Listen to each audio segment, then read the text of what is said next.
Hello and welcome back. Every week, we open up a book that's changed how thousands of people think, work, or live, and we pull out the one idea worth taking with you long after the video ends. Today's book is one you're going to want to sit with. So get comfortable and let's get into it. A junior employee walks into a boardroom to pitch an idea nobody asked for. Same slides a senior executive used the week before. Same data, same argument, almost word for word. The executive's version got funded on the spot. The junior employee's version gets polite nods and silence. Nothing about the content changed. Something about the person delivering it did. That gap, the same words landing completely differently depending on who says them, is the entire subject of Olivia Fox Cabane's The Charisma Myth. And her core claim is the one that should genuinely change how you think about every room you walk into. Charisma isn't a trait some people are born with and others simply lack. It's a set of specific, learnable behaviors, which means the junior employee in that story wasn't missing some magical quality. She was missing a skill set. And skill sets can be built. The myth itself. Cabane opens by nomming the belief she's out to dismantle. The idea that charisma is fixed, innate, something you either have or you don't, the star quality explanation that makes charismatic people feel like a different species entirely. It's a comforting myth in a strange way, because it lets everyone else off the hook. If charisma is genetic, nobody has to do the work of building it. She spent years coaching CEOs, executives, and awkward engineers in Silicon Valley who were brilliant at their jobs and nearly invisible in a room. And what she found, over and over, was the same pattern.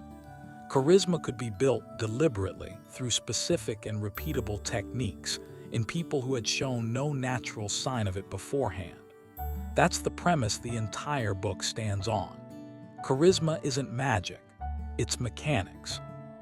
The three components: presence, power, and warmth. Cabane breaks charisma down into three core elements that combine in different ratios to produce what other people experience as magnetism: presence, power, and warmth. Presence is the foundation, and in her account, the hardest of the three to actually sustain.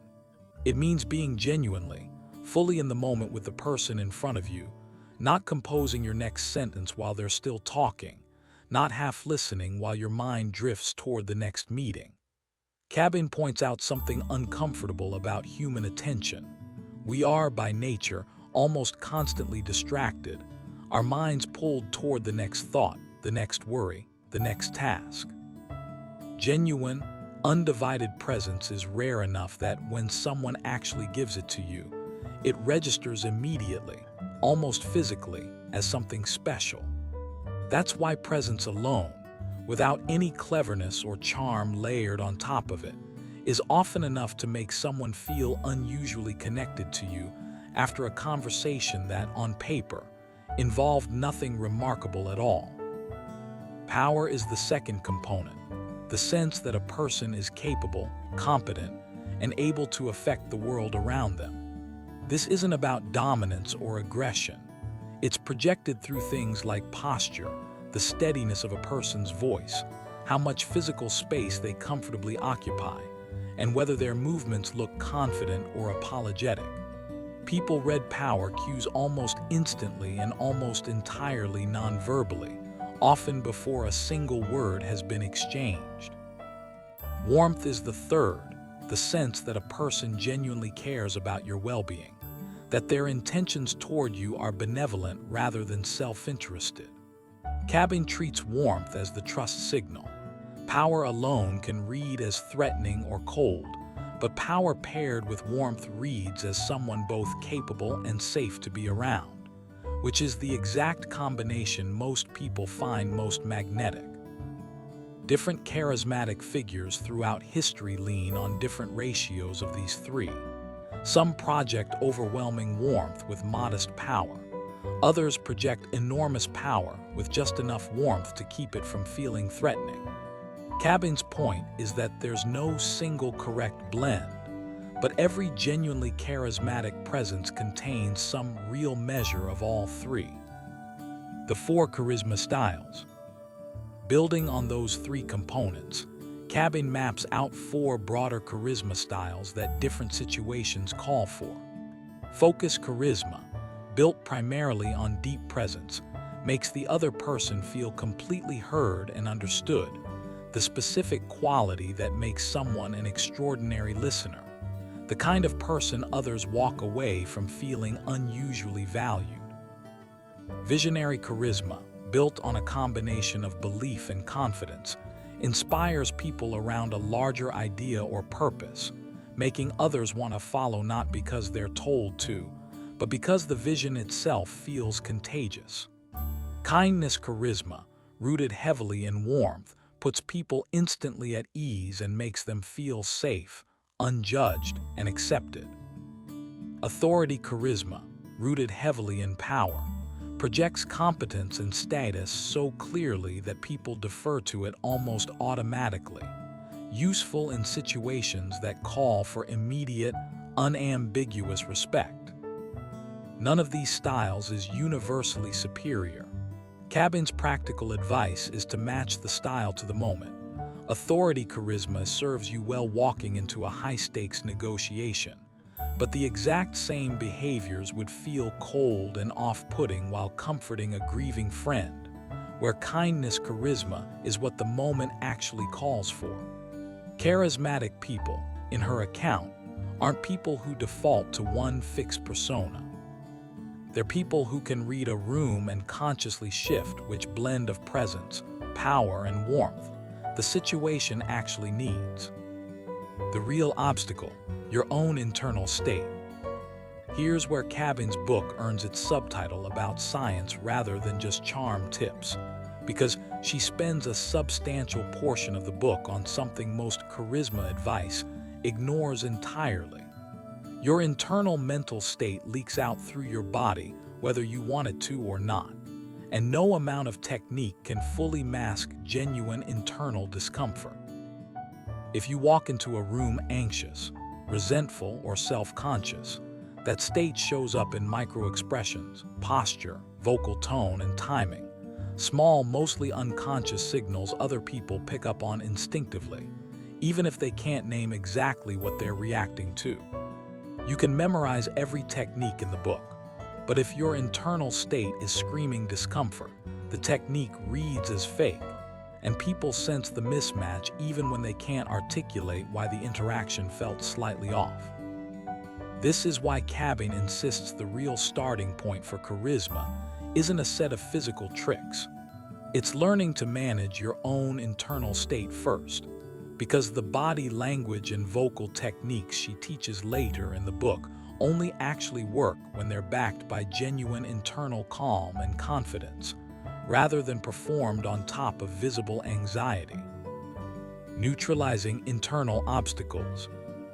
To get there, Cabane draws heavily on mindfulness practice and cognitive behavioral techniques, adapted specifically for the goal of walking into a room and being fully present rather than internally distracted or anxious. One of her central tools is what she calls the discomfort mindfulness approach. Instead of fighting or suppressing an uncomfortable feeling like nervousness before an important conversation, you simply observe it without judgment, treating it as physical sensation rather than a verdict on how the interaction is going to go. Fighting a feeling tends to amplify it. Observing it neutrally tends to let it pass through faster than resistance ever does. She also tackles a specific, common form of internal sabotage, the inner monologue that runs during difficult conversations, the self-critical narration that quietly convinces someone they're boring, unwelcome, or out of their depth before the conversation has even had a chance to go anywhere. Cabane treats this internal narration as one of the single biggest hidden killers of charisma because it pulls attention inward, away from the actual person in front of you, which directly undermines the presence that charisma is built on in the first place. Her practical fix involves specific reframing techniques, catching that inner voice in the act and consciously redirecting attention back outward, onto the other person, rather than staying trapped inside anxious self-monitoring.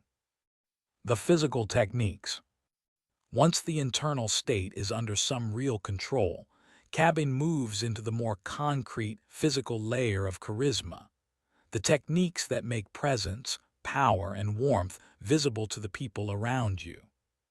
For presence specifically, she offers a simple but demanding practice: full sensory attention on the other person during a conversation, noticing the actual color of their eyes, actually listening to the full shape of their sentence rather than mentally drafting your response halfway through it. It sounds almost too basic to matter, but Cabin argues that this single habit, done consistently, is responsible for more perceived charisma than almost any other technique in the book, precisely because so few people actually do it. For power, she details specific postural cues, occupying space rather than shrinking into it, minimizing self-soothing gestures like fidgeting or touching your own face, which subtly broadcast anxiety, and slowing down your movements and speech, since rushed, jittery movement reads as nervous while unhurried, deliberate movement reads as confident and in control. For warmth, she emphasizes things like genuine, non-performative smiling, subtle mirroring of the other person's body language, and nodding that reflects real engagement rather than a distracted, automatic tick. She's careful to distinguish real warmth cues from the performed, plastic version most people can spot immediately, because forced warmth, disconnected from any actual internal feeling of goodwill, tends to read as insincere rather than charismatic. Charisma in difficult situations. Cabin devotes real attention to the moment's charisma is hardest to maintain, under stress, in conflict, when delivering bad news, or when someone else in the room is being openly hostile. This is where her internal state work and physical techniques have to work together under real pressure, not just in comfortable, low-stakes conversation. Her core advice here is counterintuitive to most people's instincts. Under stress, the natural impulse is to tighten up, both physically and emotionally, which reads externally as exactly the anxious, defensive signal that erodes charisma fastest. The better move, she argues, is almost the opposite: consciously slowing your breathing, deliberately relaxing your shoulders and jaw, and resisting the urge to rush your words, even though every instinct in a tense moment pushes towards speeding up and getting the uncomfortable exchange over with as quickly as possible. Composure under visible pressure, she notes, reads to onlookers as an extraordinarily powerful charisma signal precisely because it's rare. Most people crack at least a little when the stakes rise, so someone who visibly doesn't stand out immediately. A full walkthrough. Go back to that junior employee from the opening and run her through Cabin's actual framework rather than generic confidence advice. First, the internal work. Before that pitch, her inner monologue was very likely running some version of "I don't belong in this room. They're going to think I'm out of my depth." Precisely the kind of internal narration Cabin identifies as one of charisma's biggest silent killers, because it pulls attention inward and shows up externally as hesitation, apologetic phrasing, eyes darting away from the room rather than holding steady on it. Second, presence. If her attention was split between the content of her slides and anxious self-monitoring about how she was coming across, she was never actually giving the room full presence in the first place. And people in that room, without necessarily being able to name it, would have registered that split attention as a kind of absence, even while she was technically speaking directly to them. Third, power and warmth in combination. The senior executive who pitched the identical content successfully almost certainly carried unconscious postural and vocal signals built from years of being in rooms like that one, occupying space naturally, speaking at an unhurried pace, no defensive or self-soothing gestures leaking through. None of that is about the content of the pitch. All of it is about the specific, learnable behaviors layered on top of identical content. The point isn't that the junior employee needed better slides. She needed the internal calm to be genuinely present, and the physical vocabulary to let that calm actually show. Both, in Cabane's account, are trainable, which means next time the outcome doesn't have to repeat itself. Now let's be honest.